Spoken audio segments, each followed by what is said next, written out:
ഏവർക്കും അച്ചായൻസ് ഫാമിലി കിച്ചണിലേക്ക് സ്വാഗതം. ഇന്ന് നമ്മൾ ഉണ്ടാക്കാൻ പോകുന്നത് ഇഡ്ഡലി മുട്ട എന്ന് പറഞ്ഞൊരു സ്നാക്സാണ്. ഇത് വളരെ എളുപ്പത്തിൽ ഉണ്ടാക്കിയെടുക്കാവുന്ന സ്പൈസി ആയിട്ടുള്ള ഒരു സ്നാക്സാണ്. ഇത് മുട്ടക്കറിയിലും നമുക്ക് ഉപയോഗിക്കാം. അപ്പോൾ ഇതെങ്ങനെ ഉണ്ടാക്കാമെന്ന് നമുക്ക് നോക്കാം. അതിനു മുമ്പ് ആരെങ്കിലും ഈ ചാനൽ സബ്സ്ക്രൈബ് ചെയ്തിട്ടില്ല എങ്കിൽ സബ്സ്ക്രൈബ് ചെയ്യുക.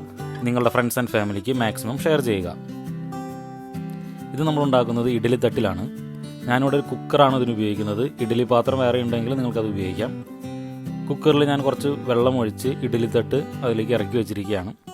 ഇനി നമ്മൾ ഇഡ്ഡലിയുടെ ഈ തട്ടിലെ കുഴിയിൽ അല്പം എണ്ണ പുരട്ടി കൊടുക്കുക.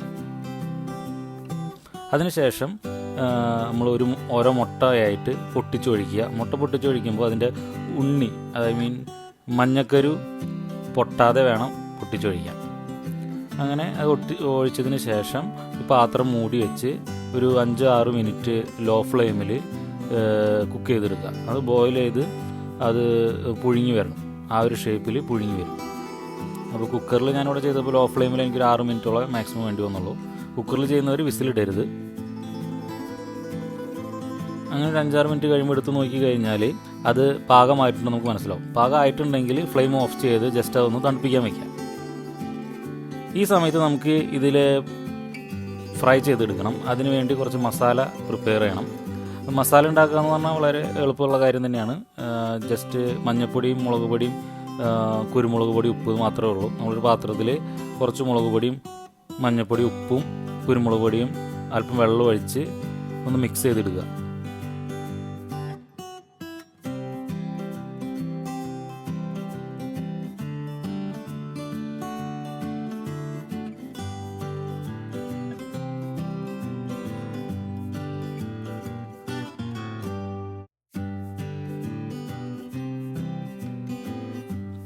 അതിലേക്ക് നമ്മൾ തയ്യാറാക്കി വെച്ചിരിക്കുന്ന ഇഡ്ഡലിയുടെ ഷേപ്പിലായിട്ടുള്ള നമ്മുടെ മുട്ട ഓരോന്ന് ആ പാത്രത്തിൽ നിന്ന് വേർതിരിച്ചെടുത്ത് ഇതിൽ മുക്കി ഒന്ന് പുരട്ടിയെടുക്കുക.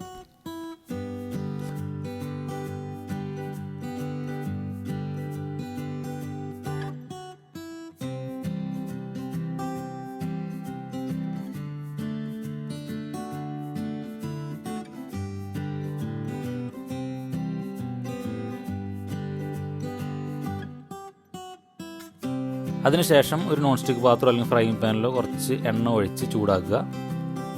അതിലേക്ക് ഈ മസാല പുരട്ടിയ ഓരോ മുട്ടയും ഇട്ട് ഒന്ന് ഫ്രൈ ചെയ്തെടുക്കുക. ഒരു 3-4 മിനിറ്റ് ആ മസാല ഒന്ന് ഫ്രൈ ആവുന്നത് വരെ ലോ ഫ്ലെയിമിലിട്ടൊന്ന് ഫ്രൈ ചെയ്തെടുത്താൽ നമ്മുടെ ഇഡ്ഡലി മുട്ട തയ്യാറായി. ഇതൊരു സ്പൈസി സ്നാക്സായിട്ട്, മുട്ട കൊണ്ടുള്ള സ്നാക്സായിട്ട് നമുക്കിത് ഉപയോഗിക്കാം. അല്ലെങ്കിൽ മുട്ടക്കറിയിലിട്ട് ഉപയോഗിക്കാം. ഒരു 4 മണി പലഹാരത്തിന് ചായ കുടിക്കുന്ന നേരത്ത് ഒരു സ്പൈസി ആയിട്ടുള്ള സ്നാക്സ് ഉപയോഗിക്കണമെങ്കിൽ ഇത് കഴിക്കാം. അപ്പോൾ നിങ്ങളും ഇത് ട്രൈ ചെയ്ത് നോക്കുക.